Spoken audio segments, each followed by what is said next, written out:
नमस्कार, news times में आपका स्वागत है। मैं हूं आर्यन गुप्ता। आइए खबरों में आगे बढ़ने से पहले एक नज़र डालते हैं आज की सुर्खियों पर।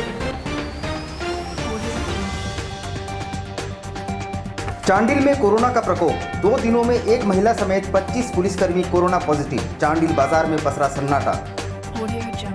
कारगिल विजय दिवस के मौके पर वीर शहीदों को किया गया याद, दी गई श्रद्धांजलि। टाटा मुख्य अस्पताल में 60 वर्षीय कोरोना पीड़ित बुजुर्ग की मौत, मृतक के परिजन लापता।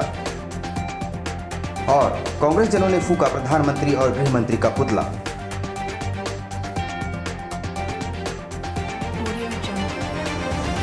आइए अब खबरों को विस्तार से देखते हैं।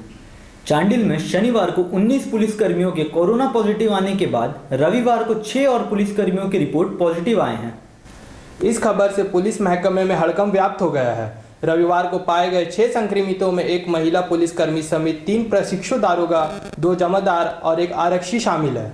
महिला को सरायकेला सदर अस्पताल तथा 6 अन्य संक्रमितों को चांडिल पॉलिटेक्निक स्थित कोविड केंद्र भेज दिया गया है। इस प्रकार 2 दिनों में 25 पुलिसकर्मी कोरोना पॉजिटिव पाए जाने से पुलिस महकमे में चिंता की लकीर लंबी हो गई है। उधर रविवार को चांडिल बाजार में वीरानी छाई रही और लोगों के चेहरे पर खौफ साफ नजर आ रहे।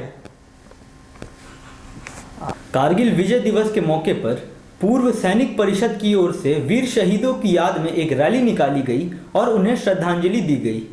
रविवार को पूरे देश भर में कारगिल विजय दिवस मनाया गया। इस मौके पर 10 वर्ष पूर्व हुए कारगिल युद्ध में देश के लिए अपने प्राणों की आहुति देने वाले वीर शहीदों को याद किया गया। इस मौके पर पूर्व सैनिक परिषद द्वारा एक विजय रैली भी निकाली गई और बाद में शहीदों को श्रद्धांजलि दी गई। भारत माता की कारगिल के वीर शहीद अमर रहे, अमर रहे, अमर रहे। कारगिल के वीर शहीद अमर रहे, अमर रहे, अमर रहे। कारगिल के वीर शहीद। आज कारगिल की 21वीं वर्षगांठ के अवसर पर पूर्व सैनिक सेवा परिषद जमशेदपुर इस कार्यक्रम के निमित्त उन तमाम पराक्रमी वीरों को और देश के लिए अपनी जान न्यौछावर करने वाले शहीदों को, उनके परिवार को आज नमन करता है, शौर्यांजलि अर्पित करता है। शनिवार देर रात टाटा मुख्य अस्पताल में कोरोना से पीड़ित 5वें मरीज की मौत हो गई, पर मृतक के परिजनों का पता लगाने में अब प्रशासन के पसीने छूट रहे हैं। दरअसल मामला यह है कि शनिवार देर रात बागबेड़ा निवासी 7 वर्षीय बुजुर्ग की मौत टाटा मुख्य अस्पताल में हो गई। उन्हें 24 जुलाई को सांस लेने में दिक्कत की वजह से अस्पताल लाया गया, जहां उन्हें कोरोना पॉजिटिव पाया गया और देर रात उनकी मौत हो गई। भर्ती कराते वक्त पता सिर्फ बागबेड़ा लिखाया गया। अब मृतक का कोई भी परिजन नजर नहीं आ रहा है। प्रशासन द्वारा उनका पता लगाने का प्रयास किया जा रहा है, पर समाचार लिखे जाने तक सफलता नहीं मिली थी। प्रशासन के पसीने इसलिए छूट रहे हैं क्योंकि मृतक बुजुर्ग के परिवार वालों का भी संक्रमित होना तय है और उनका कोई भी पता नहीं चल पा रहा है। जिला कांग्रेस जनों ने गैर भाजपा प्रदेशों में भाजपा द्वारा जबरन सरकार गिराने के प्रयासों के विरोध में प्रधानमंत्री एवं गृह मंत्री का पुतला फूका। मालूम हो कि राजस्थान की गहलोत सरकार के अलावा देश के विभिन्न गैर भाजपा शासित प्रदेशों में विधायक खरीद फरोख्त के और सरकार जबरन गिराने के विरोध में जिला कांग्रेस द्वारा साक्षी गोल चक्कर पर प्रधानमंत्री नरेंद्र मोदी और गृह मंत्री अमित शाह का पुतला फूका गया और साथ ही हिटलर शाही के खिलाफ जमकर नारेबाजी की गई।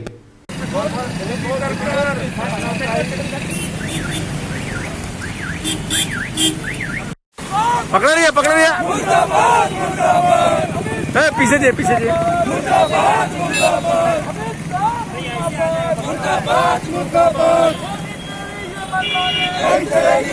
यहाँ पर गृह मंत्री अमित शाह का पुतला दहन कर रहे हैं और ये मांग कर रहे हैं कि उनकी तानाशाही नहीं चलेगी। पूरा मोदी सरकार तानाशाही पे उतर आया है। आप देख रहे हैं कि किस तरह से गहलोत सरकार का पूरा पूर्ण बहुमत रहने के बावजूद भी उन्हें इस तरह से प्रताड़ित किया जा रहा है, उन्हें सत्र नहीं बुलाने दिया जा रहा है और पूरी साजिश हो रही है सरकार गिराने। भाई बहन के पवित्र रिश्ते का पर्व रक्षाबंधन की तैयारियां पूरी हैं और बाजारों में तरह तरह की राखियां आ गई हैं, पर इस बार चीन निर्मित राखियों को लोगों ने नज़रअंदाज कर दिया है। भाई बहन के प्रेम और अटूट रिश्तों का पर्व रक्षाबंधन करीब है। इस दिन बहनें अपने भाइयों की कलाई में रेशम की डोर बांधकर जीवन भर रक्षा की रस्म लेती है। हिंदू धर्मावलंबियों में इस पर्व का बहुत महत्व है। हालांकि इस वर्ष हर पर्व को कोरोना की मात पड़ रही है। बाज़ारों में तरह तरह की देसी और डिज़ाइनर राखियाँ आ गई हैं। दुकानों में 5 रुपये से लेकर 500 रुपये तक की राखियाँ उपलब्ध है। इस बार ये देखा जा रहा है कि लोग खुद ही राखी की खरीदारी में चीन निर्मित सामग्रियों का बहिष्कार कर रहे हैं। मांग नहीं रहने की वजह से अब दुकानदारों ने भी चीन निर्मित राखियों को किनारे कर दिया। जो भी है चल रहा है मीडियम ही, ठीक है, पर मीडियम जो चाइना राखी का तो हम लोग कोई अवेलेबल नहीं है। पैसा जो भी मांग रहा है इंडियन है, बस राखी का तो मांग जो भी है, डोरी है, डिज़ाइन है, दोनों आपका स्पेस है, ठीक है, जो भी मिला जुला के चल रहा है। अब लेते हैं एक छोटा सा ब्रेक। आप कहीं मत जाइएगा क्योंकि ब्रेक के बाद खबरों का दौर जारी रहेगा। आप देखते रहिए न्यूज़ टाइम्स। Doggy junction.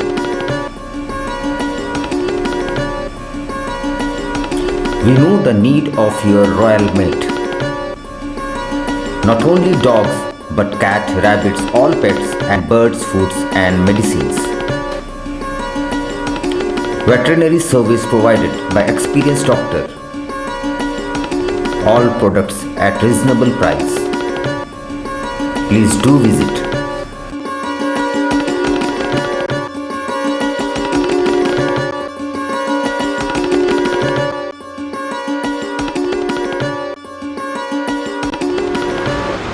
मुझे डॉगी जंक्शन में आके डॉगी का हर सामान मिलता है, हर फूड मिलता है, हर टॉयज़ मिलता है, हर मेडिसिन, डॉक्टर अवेलेबल रहता है और मार्जिन रेट पे मिलता है। मैं यहाँ अपना डॉगी को लेके 3 साल से आती हूँ, हर तरह से अपना डॉगी को लेके सेटिस्फाई हूँ।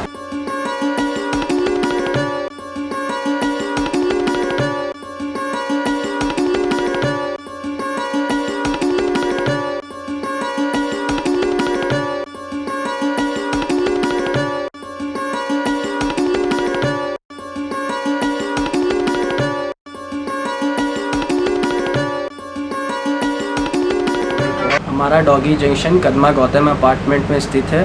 हमारे यहाँ डॉग्स, कैट्स, बर्ड्स, रैबिट, सारे पेट एनिमल्स के फूड एंड मेडिसिन अवेलेबल है। हमारे यहाँ एक्सपीरियंस डॉक्टर्स भी अवेलेबल है और सारे कुछ प्रोडक्ट्स एक रीज़नेबल प्राइस में मिल। आप एक बार हमें सेवा करने का मौका दें और एक बार ज़रूर पधारें।